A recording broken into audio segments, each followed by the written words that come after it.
सांत्वना देते हैं और लंका को जलाते हैं। वापिस पुनः आए, युद्ध हुआ, राम जी पुष्पक विमान में विराजमान हुए। 31 दिन तक युद्ध चला राम जी और रावण का। 31 बाण जब मारे तब रावण का उद्धार हुआ। आज पुष्पक विमान में बैठकर चलने वाले हैं राम जी। विभीषण जी को राजगद्दी पर बैठाया, अंगद को किष्किंधा का राज दिया और वापिस आए। जब गए थे तो जिन जिन ऋषियों से मिलते हुए गए थे, पुनः वापसी मुनि से मुलाकात करते हुए, सभी से मिलते हुए माँ जानकी गंगा जी का पूजन करती है, निषाद से मुलाकात होती है। और आज भरत जी का 14 वर्ष पूर्ण हो गए। नंदी ग्राम में जमीन के नीचे गड्ढे में रहते हैं। हनुमान जी आकर बताते हैं कि प्रभु श्री राम वापिस आ रहे हैं। भरत जी तैयारी करते हैं अगवानियों की। पूरी अयोध्या को पुनः आज दुल्हन की तरह सजाया गया। उसी दिन से दीपावली उत्सव हम लोग मनाना प्रारंभ कर दिए, जिस दिन प्रभु श्री राम अयोध्या वापिस आए। और राम जी का अयोध्या में राज्याभिषेक हुआ। आगे की कथा नहीं कहेंगे क्योंकि दुख की कहानी है। प्रभु श्री राम राज्य करने लग गए और आए हम लोग कथा में आगे बढ़े। राम कथा में ऐसा वर्णन आता है कि भरत जी 14 वर्ष तक राज्य किए, तो भरत जी के 14 वर्ष के राज्य में किसी की मृत्यु नहीं हुई। ये भरत जी की विशेषता थी उनके राज्य शासन में। 14 वर्ष तक भरत जी के शासन काल में किसी भी बच्चे की, किसी भी बूढ़े की 14 वर्ष तक किसी की मृत्यु ही नहीं हुई। इतना प्रतापी राजा। और सुंदर राम कथा यहाँ पर सुखदेव जी महाराज सुनाते हैं। 2 कथा में राम कथा है और कभी अवसर मिला तो बढ़िया राम कथा भी करेंगे। इसके बाद यहाँ से शुरू होता है सूर्यचंद्र वंश। सुखदेव जी कहते राजन नारायण के पुत्र हुए ब्रह्मा, ब्रह्मा के पुत्र अत्रि और अत्रि के हुए श्रीमान चंद्रमा। इन्हीं चंद्रमा से चंद्रवंश का प्रादुर्भाव होता है। चंद्रमा के पुत्र बुद्ध, बुद्ध के पुत्र पुरुरुआ। इन्हीं पुरुरुआ के वंश में 6 पुत्र आयु, शतायु, सत्यायु, रय, विजय और जय। इसी चंद्रवंश में एक परम तेजस्वी राजा हुआ जिसका नाम है गाधी। ये गाधी चंद्रवंशी राजा थे, बड़े तेजस्वी ऋषि हैं। परंतु गाधी के घर पुत्र नहीं था। एक पुत्री थी सत्यवती।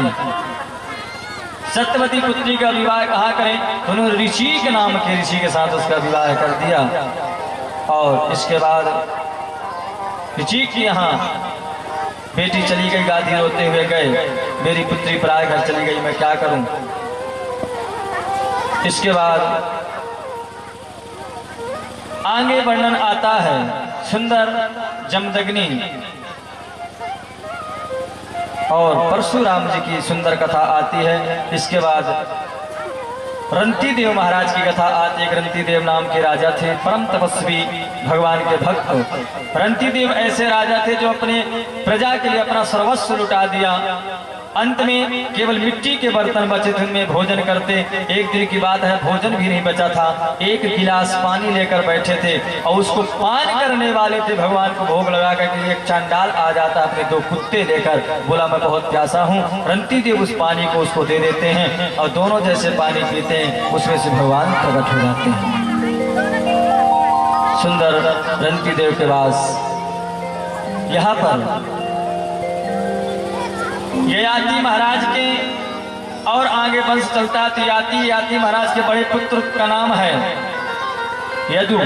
यदु महाराज, इन्हीं यदु के वंश में कई पीढ़ियों के बाद एक राजा हुए देवमीढ़। और देवमीढ़ राजा के 2 पत्नियां थीं। एक पत्नी के 2 पुत्र अर्जन और पर्जन्य और दूसरी पत्नी का पुत्र हुआ सूरसेन। अर्जन्य पर्जन्य के 9 पुत्र हुए जिन्हें हम नवनंद कहते हैं। और नंद बाबा जो गोकुल में रहते हैं वो दूसरी पत्नी के बेटा हैं सूरसेन। सूरसेन के पुत्र वसुदेव आदि हुए।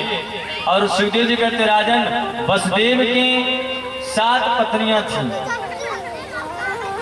गौरी रोहिणी भद्रा मदिरा लोचनाइरा देवकी प्रमुखायासन पंचयानक। वसुदेव महाराज की 7 पत्नियां थी, जिनमें सबसे जो पत्नी थी वह देवकी।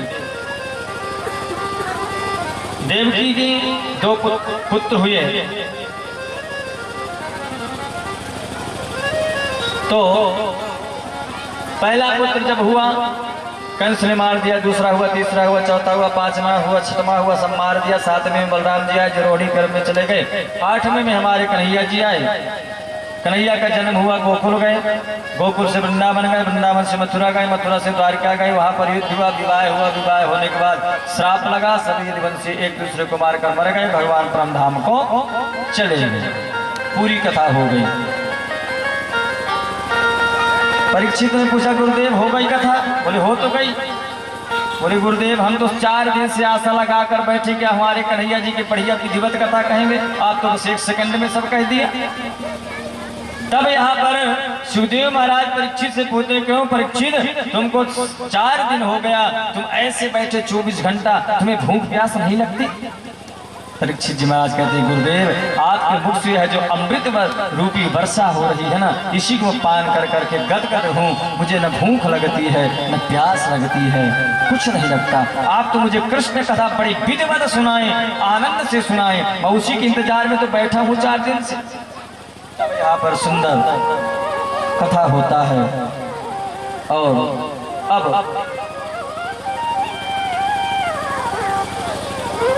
एक बार की बात है, जो उग्रसेन के यहाँ उग्रसेन की जो पत्नी थी गर्भवती हुई, तो एक दिन घूमने गए थे, तो एक द्रुमिल नाम का जो राक्षस था उसकी छाया पड़ गई उनके पत्नी को। बच्चे का जन्म हुआ तो पंडितों ने कहा ऐसा करो इस पुत्र को बहा दो जल में, क्योंकि बहुत दुष्ट निकलेगा। उन्होंने एक पोटली में बंद किया, बहा दिया। नीचे सूरसेन अर्घ दे रहे थे तो पोटली उनके हाथ में आई, खोल कर देखा तो बच्चा था, उसी का नाम पड़ा कंस।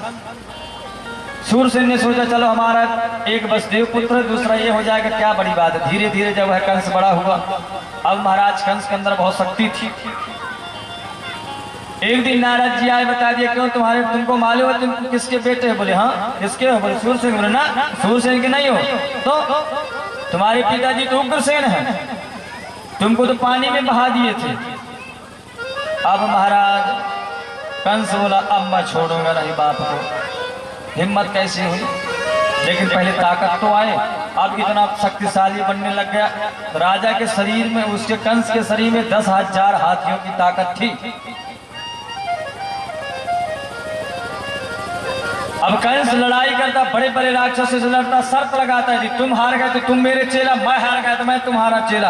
अब चारों मुष्टि सल तोसल बड़े बड़े राक्षसों से लड़ाई किया और सबको अपना चेला बना लिया। अब अपनी सेना मजबूत कर ली, अत्याचार करने लग गया पृथ्वी पर। इतना अत्याचार करने लग गया कि एक दिन पृथ्वी से सहन नहीं हुआ। पृथ्वी रोते रोते ब्रह्मा जी के पास गई। ब्रह्मा से बोले प्रभु हम अब सहन नहीं कर सकते कंस का अत्याचार, आप कुछ करिए नहीं तो हम सब बोलिए बिस्तर बांध के आ जाएंगे यहीं आपके पास। ना ना ना ना तुम मत यहाँ मत आओ। ब्रह्मा जी आंख बंद करके बोले हाँ हाँ बस मैंने बात कर लिया है। क्या? बोले प्रभु का अवतार होगा ब्रज में, देव क्या गर्भ संबंध कुतो देहांतरम बिना। बोले ब्रह्मा जी बोले कि वसुदेव गृहे साक्षात भगवान पुरुषः परः जनिष्यते तत्प्रियार्थं संभवन्ति सुरस्त्रियः। ब्रह्मा जी बोले कि मैं बात कर लिया हूँ, भगवान नारायण ब्रज में अवतार लेंगे। तुम सभी देवी देवता जाकर कोई गोपी बन जाओ, कोई ब्रजवासी बन जाओ, कोई बानर बन जाओ, कोई बंदर बन जाओ, कोई भालू बन जाओ, सब ब्रज में जाकर अवतार लो। प्रभु श्री कृष्ण का अवतार होगा। अब तो महाराज सभी देवी देवता आकर कोई गोपी बन गया, कोई ग्वाल बन गया, कोई बंदर बन गया, सब पूरे ब्रज में अवतार ले लिए। अब यहाँ पर कंस का अत्याचार बढ़ रहा, कंस इतना अत्याचारी हो गया हमला बोल दिया अपने पिताजी के ऊपर, अपने पिताजी को मारा, मारकर जेल में डाला, स्वयं राजा बन के बैठ गया गद्दी में। अब कंस इतना अत्याचारी हो गया कि पूरी प्रजा उससे डरने लग गई। तो कंस सोचा कि अपनी लोकप्रियता हम कैसे बढ़ाएं समाज में, अपनी हम लोकप्रियता कैसे बढ़ाएं। तो सोचा क्या करें जिससे हमारी लोग बाग हमें अच्छा कहना शुरू कर दें। तो ध्यान गया अरे हमारी एक चचेरी बहन है देवकी, उसका विवाह चलो बड़े धूमधाम से करते हैं, तो लोग बाग कहेंगे अरे कंस दुष्ट नहीं है, अच्छा भी है। और आज बोले किसके साथ विवाह करें? बोले अरे हमारा मित्र वसुदेव है, उसके साथ विवाह करते हैं। आज देवकी का विवाह कंस अपने हाथों से कर रहा है वसुदेव जी के साथ। बढ़िया धूमधाम से बारात निकाली गई। अभी जो प्रजा कंस को दुष्ट कहती थी, बोले देखो कितना दयालु है, अपनी बहन का विवाह कर रहा है। देवताओं से नहीं देखा गया। देवता बोले दी ऐसी दयालुता इसके अंदर आ जाएगी तो काम ही हमारा बिगड़ जाएगा, प्रभु का अवतार ही नहीं होगा इसके अंदर, तो दुष्टता लानी है। आकाशवाणी हुई, आकाशवाणी जैसे हुई। अब महाराज आकाशवाणी को सुनते ही कंस सोचा क्यों न मैं अपने बहन का स्वयं विदाई करूं। तो कंस अपनी बहन को स्वयं रथ में बैठाकर विदा करने वाला था, जब तक देवताओं ने आकाशवाणी कर दिया अस्याष्टो अष्टमो गर्भा हंतायाम स्कापति। अरे कंस, इस देवी की का जो 8वीं संतान होगी तुम्हारी काल होगी, उसके द्वारा तुम्हारी मृत्यु होगी। अब तो महाराज अभी जो कंस बड़ा दयालु बन रहा था, निकाला तलवार, पकड़ा देवकी के बाल रथ से नीचे खींच लिया। बोले मैं इसको छोड़ूंगा नहीं, आज ही समाप्त कर दूंगा, तो बच्चा होगा ना काल आए। अब जैसे देवकी को मारने लग गया तो वहां पर